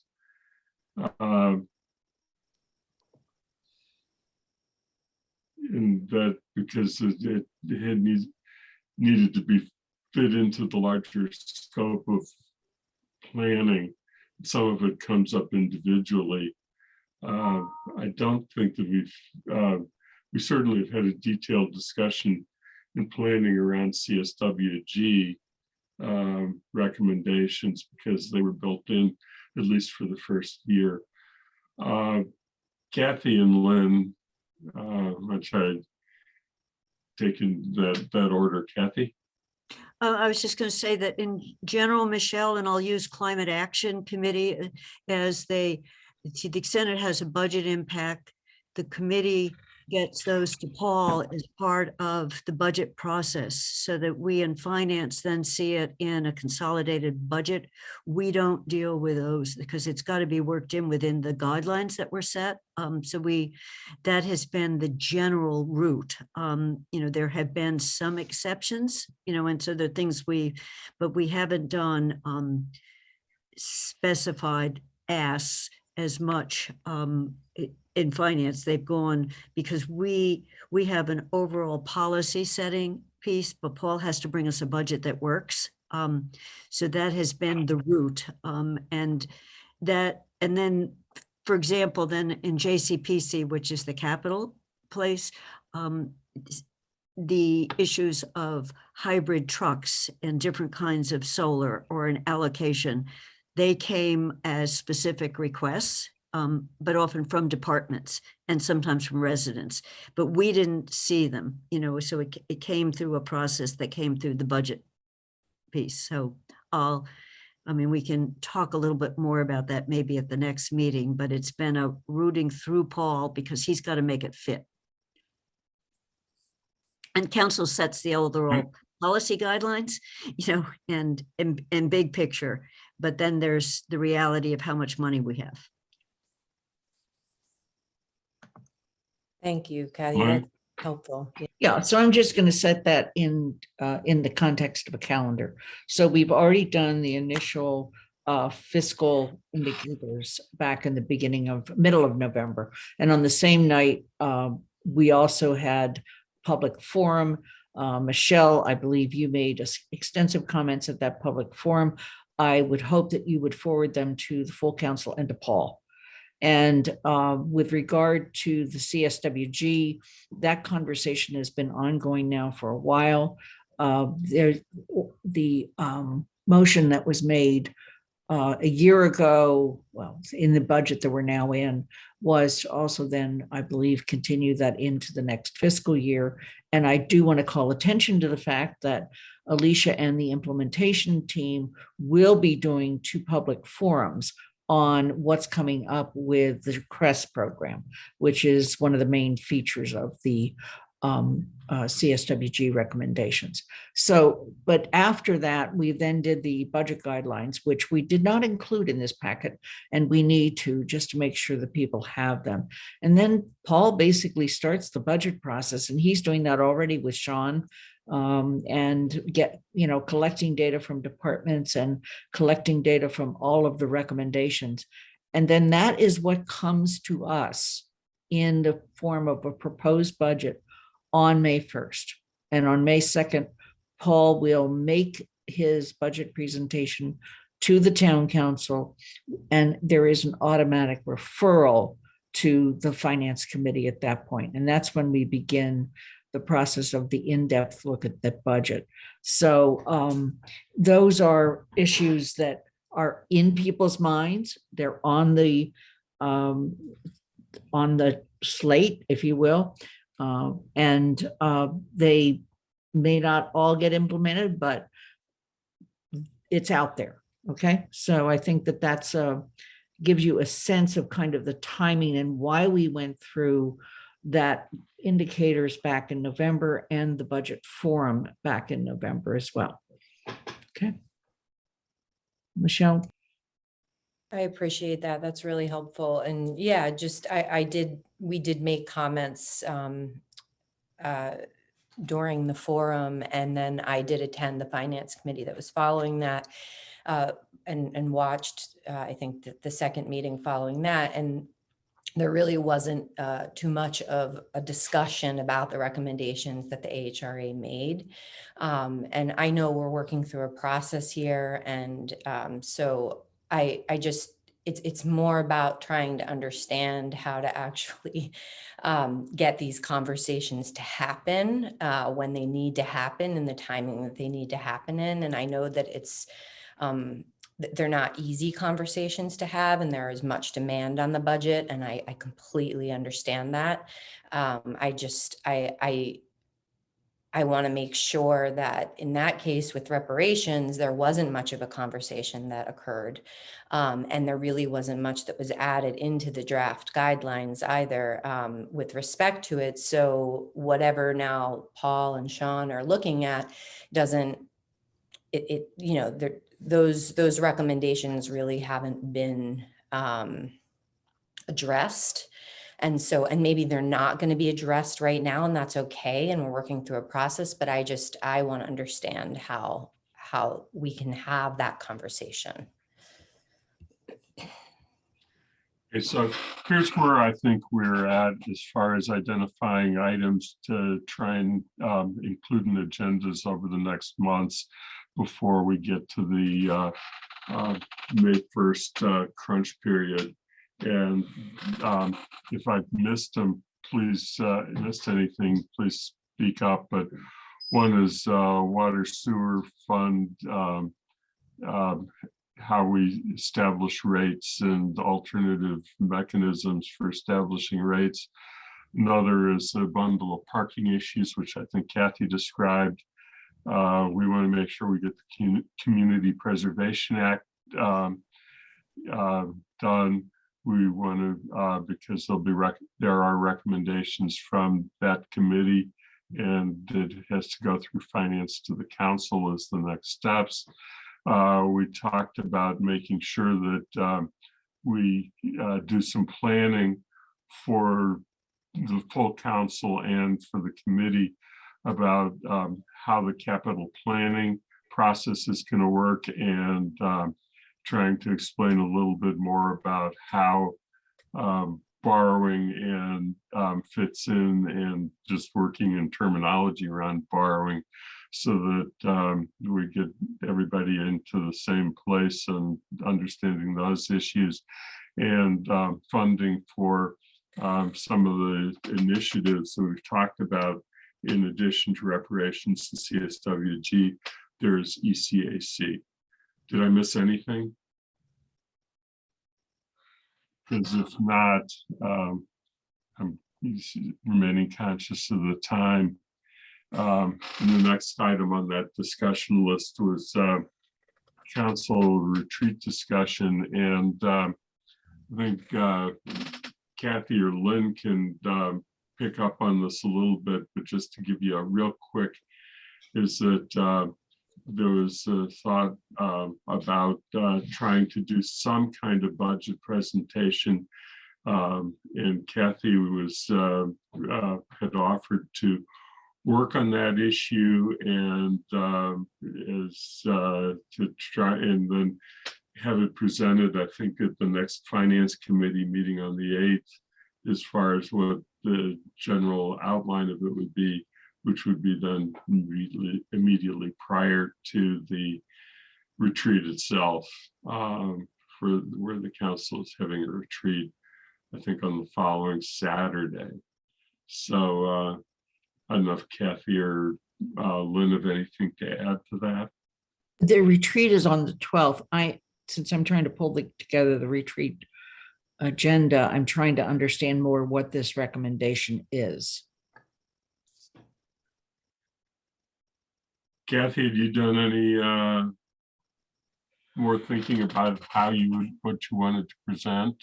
And Well, my thought was, and when I say this, Sean will just blanch, but but my thought was, if we could have just a few charts to say where's the money come from, where's the money go to, you know, and I thought of sort of a budget reality, and then show out 5 years. I just wanted to have a grounding of what we're up against, you know, unless, you know, I always feel like, you know, I watch the federal news and boy, wouldn't that infrastructure bill be nice? Wouldn't that, you know, solar energy piece? But we've got a very tight budget, particularly with the capital projects and debt service coming online for big projects. So what I had in mind, Andy, is like a few pie chart kinds of things, and then at least 1-2 tables for maybe a 20-minute presentation, but just an orientation, not a lot of discussion. And I don't know whether that's possible. I did one once in 2018, just after I'd been elected, with our local district. We had a district meeting, and I made it simple, you know, and it was just to show people where the money comes from and where it goes. So is this something, Kathy, that you're proposing to do at a finance committee meeting, or is Well, this? I thought I'm during sorry, the. may I finish my question, please? Yeah, Thank you. yeah. Is this something that you're proposing for a finance committee meeting, or is this something you're asking that it be on the agenda for the retreat? Because I didn't know that we were doing that. Okay. Okay, I had originally, Lynn, proposed it for the retreat. If we think we can't do it at the retreat where we don't have room for it, but one of the things we were supposed to be talking about at the retreat was our priorities. Right.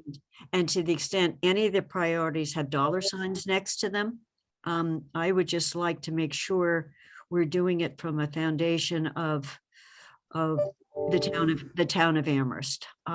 So my original suggestion was focused on the retreat, Lynn, and if we just can't do it that way, I would understand, but yes.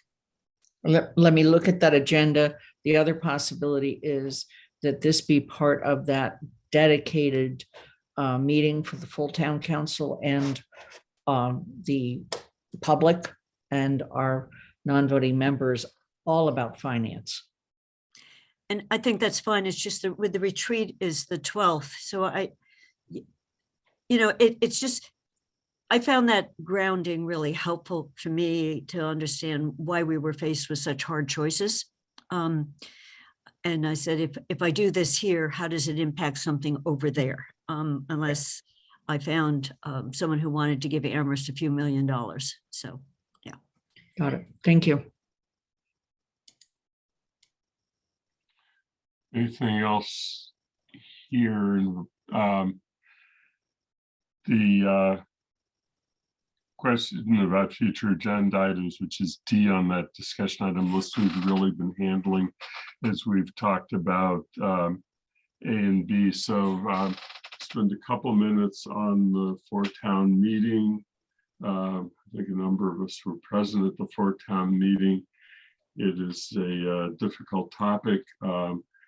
Tony Cunningham raised an issue that I think that those of us who attended the meeting are well aware of, that adds to the operating budget side of the four-town meeting. But basically, there are two things that happen in regional schools. And one is that there has to be an agreement amongst the four towns on the budget as a whole, how much is being spent for education at the middle school, high school level. And then the other is the portion that has to be paid for by the towns that is not coming from other funds, state funds, and grants, how that gets divided up amongst the four towns, which is really what the most contentious set of issues were at that meeting. And I don't know that we can go into a long process about it. I do want to offer for new members of the committee if you're interested to set up, to either have a phone conversation about it, maybe a group phone conversation with a smaller number of people to just answer your questions and bring everybody up to speed on that issue. But it is a difficult and complex topic that a number of us, Sean in particular, have been living with for seems like our whole lives. Lynn? And there will be another Four Towns meeting. We just don't know when, sometime in February. And we will need to make sure that we have a further discussion item on this prior to the Four Town meeting. And as far as the capital piece to it, I don't know if you have anything more to add, Sean. Sure. So the way regional schools do capital is the school district will bring a capital request to their school committee. And then if the school committee approves it, it will then get sent to all 4 towns. And the towns have so many days to either act on it or not act on it. It requires all 4 towns to approve. So let's just use, for example, if they approve the track this year, it'll come to each town to consider. So for the smaller towns, it would go to their town meetings. For us, it would go to the council. And then ultimately that gets routed back to finance committee to discuss. But all 4 towns have to agree. If any town votes it down, then it goes back to the school committee to consider. And the cost of those capital projects get split up to the member towns based on equalized valuations, which is basically property values in each town. That's how they split it between Amherst, Pelham, Leverett, and Shutesbury. And I think that's the other major takeaway from the 4-town meeting is there was a large increase in capital, not only the track, but as the public commenter mentioned, the roof and lots of other projects that result in a really large increase in the capital assessment that we pay to the region. So when we pay to funds to the region, we pay an operating assessment and then a capital assessment. And so the capital assessment was projected to rise pretty sharply in the next 5 years. And so we're going to have to work with them to figure out a way to make it manageable for us, but also to meet the needs of the region, which has 2 pretty large buildings. And the capital, as we do our general consolidated budget, capital portion comes out of the capital portion of the town budget. Right. So if we set aside 10% of the levy for capital, which is what we hope to do this year, off the top of that comes our debt, whatever the town's debt is for general fund projects. But also what comes off the top is the regional school capital assessment. So that directly impacts what the town has for its own capital projects. And again, just going back to the way capital is authorized. So once the capital project is brought to the school committee, if the towns approve it, that's the last time the towns see it. If it turns to debt, then the towns have to pay their debt assessment for that project, which might come 3 years down the road. But once it's approved by the council and the other 3 towns, then the funding is approved. Yeah, let's say one thing and then recognize Kathy, because actually this is getting into JCPC territory is what I'm going to say. And Kathy is one of the council members of JCPC. And that is that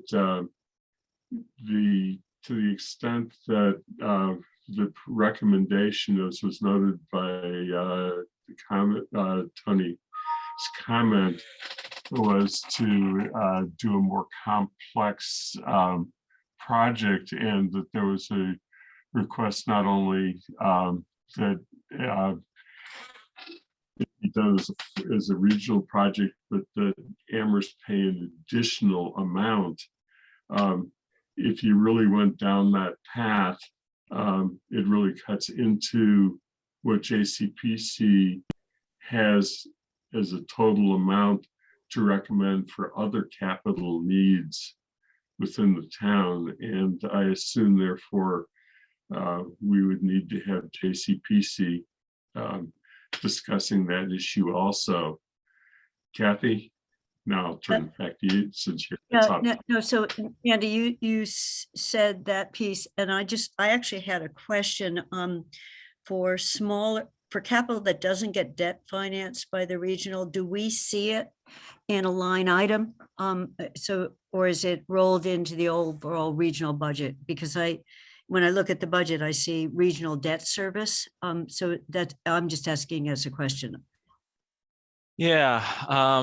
So if it's not, we'll see anything that's assessed to us. So if it's part of their capital plan and they approve it as such, it will come to us as an assessment. Looking at the regional agreement, pretty much everything that comes to us in assessment has to be debt financed, even if it's little stuff. They usually bundle it into a bigger package. So pretty much everything that comes to us is debt financed, either most of the time through a bond anticipation note. They may never convert it to long-term debt, but it usually has to be at least financed through some sort of debt to start with. Okay, that was my understanding. I just want to make sure I did, because if anyone wants to look at our budgets, there is a line for regional capital. But we don't in JCPC, or in the past, we haven't seen little pieces of it. We've been given, this is, as Andy said, this is how much is left over after we pay that debt service and other debt service. This is how much we've got for this coming year. So we're not seeing in advance next year what's coming to us as individual projects. We're seeing them as it's in a different, you explained it well, Sean, where else we're seeing it as a council. Okay. Yeah, and the timing may be perfect for what we're talking about, that they brought it up early enough that some of this discussion probably ought to happen at JCPC. And I don't know who's going to be chair of that committee, but when it needs to it would be helpful to have that input, because we're talking about how we divide up that 10% that we allow for capital. So looking at the time and trying to be very conscious of it, we've had general public comment. The thing about minute process, what I just want to conclude that is that with the proposal that we do what other standing committees have done and take the pressure off of a single member of the committee, who's been Kathy, to review the minutes and just have draft minutes given to the committee and have so that everybody has a chance to read them, and offer corrections either in advance of the meeting or if need be at the meeting, and approve minutes at meetings, and make that a committee function for this year. And if there's no objection to that, and I'll look at hands raised as counting as objections, then we'll just go forward with changing it over to that standard process. And seeing nothing coming up, I have no announcements. I don't know if or items were not anticipated. I don't know if anybody else has. We've talked about the next agenda already in the meeting, so I'll just pause for a moment to see if any hands go up about any of those items, other items to be discussed, or things people would like to announce. Otherwise, we'll be ready to adjourn. So seeing none, then I thank everybody, and we're adjourned, and we will reconvene at our next meeting at 9 a.m. on February 8th. Thank you.